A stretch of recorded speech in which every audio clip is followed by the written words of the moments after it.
காவிரி எங்கப்பா காணோம், இங்கே தானே இருந்துச்சு. அடுத்த 10 வருஷம் கழிச்சு நம்ம இப்படி தான் காவிரியை பார்க்க போகிறோம். காவிரியை தொலைக்கிற நிலைமைக்கு இன்றைக்கி வந்துட்டோம். மிகப்பெரிய அபாயத்தில் தமிழ்நாடு இருக்குது. ஏன்னு கேட்குறீங்களா? மேகதாதுங்கிற இடத்துல தமிழ்நாட்டு எல்லையில் கர்நாடகா மிகப்பெரிய அணையை கட்டப்போகுது. அந்த அணையை கட்டிட்டா மேட்டூர் அணைக்கு தண்ணியே வராது. தமிழ்நாட்டு பாசனத்துக்கு தண்ணி இல்லை, தமிழ்நாட்டுக்கு குடிநீருக்கு தண்ணி இல்லை. மிகப்பெரிய அபாயத்திலிருந்து நம்ம மீண்டு வரணும்னு சொன்னால் தமிழ்நாட்டு மக்கள் மிகப்பெரிய போராட்டத்தை முன்னெடுக்கணும். மத்திய அரசாங்கத்திற்கு பெரிய அழுத்தத்தை கொடுக்கணும். எப்படி பண்ணுறது? 1991 இதே மாதிரி கர்நாடக அரசு கர்நாடகா சட்டமன்றத்தில் ஒரு சட்டத்தை நிறைவேற்றினாங்க. கர்நாடகா காவிரி பாதுகாப்பு சட்டம். அந்த சட்டம் இந்திய அரசியல் சாசனத்திற்கு எதிராக இருந்ததுனால அன்றைக்கு இருக்கக்கூடிய ஜனாதிபதி வெங்கட்ராமன் அவர்கள் தன்னுடைய அதிகாரம் அரசியல் சாசன பிரிவு 143 பயன்படுத்தி உச்சநீதிமன்றத்திற்கு ஒரு சில கேள்விகளை கேட்டார். அந்த கேள்விகள் தான் காவிரி நடுவர் மன்ற உரிமையை பாதுகாத்து கொடுத்துச்சு. காவிரி உரிமையை தமிழ்நாட்டுக்கு பாதுகாத்து கொடுத்துச்சு. அதனால தான் இன்றைக்கும் காவிரி தண்ணி நமக்கு கிடைச்சிட்ருக்கு. இன்னைக்கு அதே சூழ்நிலை இருக்கிறதுனால இன்றைய குடியரசுத் தலைவர் திரௌபதி முர்மு அவர்கள் உச்சநீதிமன்றத்திற்கு அதே வகையில் கேள்விகளை எழுப்ப வேண்டும். ஆர்டிகிள் 143 வழியாக உச்சநீதிமன்றத்திற்கு கேள்விகள் எழுப்ப வேண்டும் என்று குடியரசுத் தலைவரை வலியுறுத்தி இன்றைக்கு கோவையிலே இருந்து நாங்கள் கடிதம் வாயிலாக அவருக்கு அனுப்பியிருக்கின்றோம்.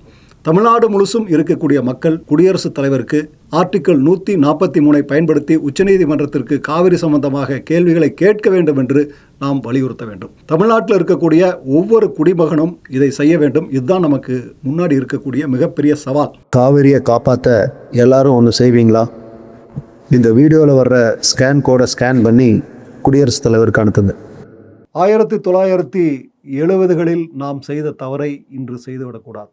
இதே போல பிரச்சனை 1970களில் ஏற்பட்டது. 1970வது வருடத்திற்கு முன்பு தமிழ்நாடு காவிரி தண்ணீர் 566 டிஎம்சியை பயன்படுத்தி கொண்டிருந்தது. தமிழ்நாட்டினுடைய மொத்த பாசன பரப்பு 29 லட்சம் ஏக்கராக இருந்தது. கர்நாடகாவினுடைய பாசன பரப்பு 6 லட்சம் ஏக்கராகவும் கர்நாடகா பயன்படுத்தக்கூடிய தண்ணீர் 160 டிஎம்சியாகவும் இருந்தது. ஏன்னா தமிழ்நாட்டில் தான் காவிரி ஆறு அதிக நீளம், அதிக பரப்பளவு கொண்டது, அதிக நீர்பிடிப்பு பகுதிகளை கொண்டது, அதிக மக்கள் வாழ்கின்ற பகுதிகள் அடங்கியது. ப்ரொபோர்ஷனேட்டாக பார்க்கும்போது தமிழ்நாட்டுக்கு தான் அதிகமான தண்ணீர் கிடைத்திருக்க வேண்டும். 1924 1892 ஆண்டுகளில் ஒப்பந்தம் அதைத்தான் சொல்லுகிறது. கர்நாடக பகுதியில் ஒரு அணை கட்ட வேண்டும் என்று சொன்னால் தமிழ்நாட்டினுடைய அனுமதியை பெற வேண்டும். 2 அரசுகளும் பேசி ஒப்பந்தம் ஏற்படுத்தப்பட வேண்டும் என்பதுதான் சட்டமாகவும் விதியாகவும் ஒப்பந்தமாகவும் இருந்தது. இப்போ மேட்டூர் அணையும் கேஆர்எஸ் அணையும் அந்த ஒப்பந்தத்தின் அடிப்படையில் தான் கட்டப்பட்டது. அதுக்கு பிறகு என்னாச்சுன்னு சொன்னால் 1960களிலிருந்து 65 68லிருந்து தமிழ்நாட்டினுடைய அனுமதி இல்லாமல் கர்நாடகா பகுதிகளுக்குள் ஒவ்வொரு அணையாக கட்ட ஆரம்பித்தார்கள். கபனி, ஹேரங்கி, ஹேமாவதி, சொர்ணாவதி. இந்த அணைகள் கட்டும்போது தமிழ்நாடு லெட்டர் மட்டும் போட்டுட்டு இருந்தாங்க. இப்போது இங்கே ஒன்று புரிஞ்சுக்கணும், சரியாக புத்திசாலித்தனமாக இதை நீங்கள் புரிஞ்சுக்கணும். அன்னைக்கு 1971 தமிழ்நாடு அரசு ஒரு வழக்கு போட்டுச்சு உச்சநீதிமன்றத்தில். கர்நாடகா அரசு அணை கட்டக்கூடாது என்றும் அணையை தடுப்பதற்காகவும். ஆனால் பிரைம் மினிஸ்டர் இதில் தலையிட்டு காம்ப்ரமைஸ் பண்ணதுக்கு பின்னாடி தமிழ்நாடு அரசு அந்த வழக்கை திருப்பி வாங்கிடுச்சு. அந்த வழக்கை திருப்பி வாங்கும்போது தமிழ்நாடு அரசு எந்த உத்தரவாதத்தையும் பெறவில்லை. அங்கே அணையை கட்டக்கூடாதுனோ பாசன பரப்பை அதிகரிக்கக்கூடாதுங்கிற எந்த உத்தரவாதத்தையும் பெறாமல் தமிழ்நாடு அரசு அந்த வழக்கை திரும்ப பெற்றுவிட்டது. 70லிருந்து 90 வரைக்கும் 20 வருஷமாக தமிழ்நாடு அரசு பேசிக்கிட்டே இருந்துச்சு. ஆனால் அவன் அணையை கட்டிக்கிட்டே இருந்தான், பாசன பரப்பை அதிகப்படுத்திக்கிட்டே இருந்தான். ஒரு பக்கம் பேசுவான், ஒரு பக்கம் அணையை கட்டுவான். 20 வருஷமாக தமிழ்நாடு அரசு, எம்ஜிஆரும் சரி கருணாநிதி சரி, சரியான முடிவெடுக்காமல் அங்கெல்லாம் அணை கட்டுறதுக்கு விட்டுட்டோம். அந்த தண்ணியெல்லாம் அங்கே தேக்கி பாசன பரப்பு அதிகமாகி போச்சு. அதுக்கு பின்னாடி தமிழ்நாடு அரசு ட்ரிபியூனல் கேட்கல, காவிரி நடுவர் மன்றம் கேட்கல, தஞ்சாவூரில் இருக்கக்கூடிய விவசாயி தான் கேட்டான். தமிழ்நாடு காவிரி நீர் விளைபொருட்கள் விவசாயிகள் நல உரிமை சங்கம் தான் ட்ரிபியூனல் வேணும்னு கேஸ் போட்டாங்க 83. அது வரைக்கும் தமிழ்நாடு அரசு எந்த வழக்கும் உச்சநீதிமன்றத்தில் போடவில்லை. விவசாயிகள் தான் எதிர்கால வாழ்வு பறிபோயிருன்னு சொல்லி அந்த விவசாயிகள் போட்ட கேஸில் தான் காவிரி நடுவர் மன்றம் அமைக்கிறதுக்கான முடிவு உச்சநீதிமன்றம் சொல்லிச்சு. அதுக்கப்புறம் தான் 1990 நடுவர் மன்றம் அமைச்சாங்க. நடுவர் மன்றம் அமைப்பதற்கு முன்னால் 59 டிஎம்சி தண்ணீரை இழந்து அங்கே அணைகள் கட்டி முடிக்கப்பட்டது தமிழ்நாடு அரசினுடைய மெத்தன போக்கால்.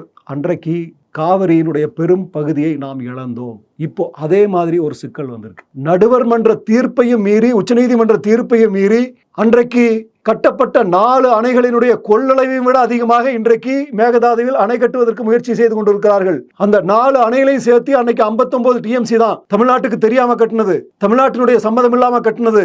ஆனா இன்னைக்கு மேகதாது அணையினுடைய கெப்பாசிட்டி 67.17 TMC. இன்னைக்கும் அதைவிட பெரிய அபாயம் தமிழ்நாட்டிற்கு ஏற்பட்டிருக்கிறது. சென்ட்ரல் கவர்மெண்ட் பர்மிஷன் கொடுத்தாச்சு.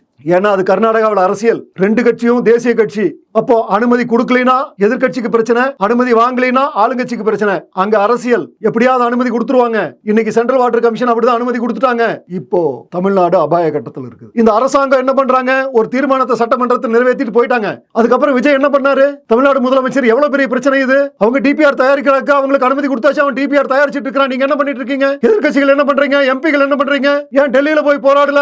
ஏன் இந்த பிரச்சனை இன்னும் வலுவா எடுத்துட்டு போகல? உங்களுக்கு எல்லாம் அக்கறை இல்ல. தமிழ்நாட்டு மக்களை கேட்கிறேன். விஜய் பெருசா, உதயநிதி பெருசா, டிவிகேவா டிஎம்கேவா சத்தம் போட்டு இருக்க. இப்ப காவிரி இருக்குமா இருக்காதா, உன் குழந்தைக்கு குடிக்கிறதுக்கு தண்ணி இருக்குமா இருக்காதாங்கிற பிரச்சனை இன்னைக்கு இருக்கு.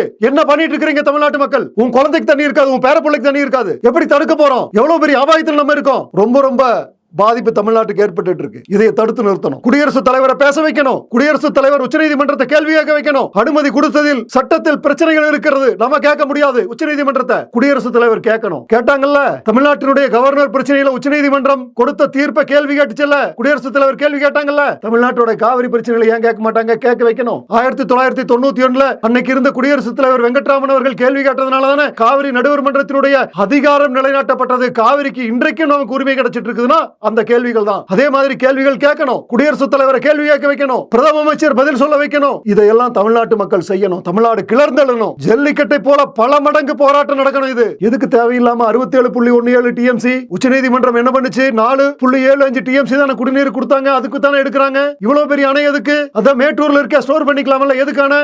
இந்த அணை கட்டுனா 12,500 ஏக்கர் வனம் அழிக்கப்படும். வனவிலங்கு வாழும் பகுதி அழிக்கப்படும். மரங்கள் வெட்டப்படும், மரங்கள் அழிக்கப்படும்.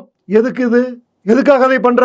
அதான் மேட்டூர் அணை இருக்குல்ல, மேட்டூர் அணை தண்ணியில ஸ்டோர் பண்ணிட்டுனா வனத்தை அழிக்காம இருக்கலாம்ல. சுற்றுச்சூழலுக்கு பாதிப்பை ஏற்படுத்தி வனத்தை அழித்து வனவிலங்குகளை அழித்து எதுக்காக 67.17 TMC தண்ணி அங்க தேக்கணும்? உச்சநீதிமன்றம் கேள்வி கேட்க கூடாதா? இதை குடியரசுத் தலைவர் கேட்க வேண்டும். இதுக்காகத்தான் மறுமலர்ச்சி மக்கள் இயக்கம் போராடுறோம். தமிழ்நாட்டில் இருக்கக்கூடிய ஒவ்வொரு குடிமகனும் எங்களுக்கு ஆதரவு தாருங்கள். இது எங்களுக்கான போராட்டம் இல்லை. நாங்கள் ஒன்றும் தேர்தலில் ஓட்டு வாங்க போறதில்ல, உங்களுக்கான போராட்டம். தமிழ்நாட்டில் இருக்கக்கூடிய ஒவ்வொரு சிறு குழந்தைகளும் இந்தியாவினுடைய குடியரசுத் தலைவருக்கு இமெயில் வழியாக, தபால் வழியாக நீங்கள் தலையிடுங்கள் என்று கேட்க வேண்டும். நீங்கள் கேட்கின்ற கேள்வி உங்கள் எதிர்காலத்தை, காவிரியை காப்பாற்றி தரும். கேளுங்கள். நன்றி, வணக்கம்.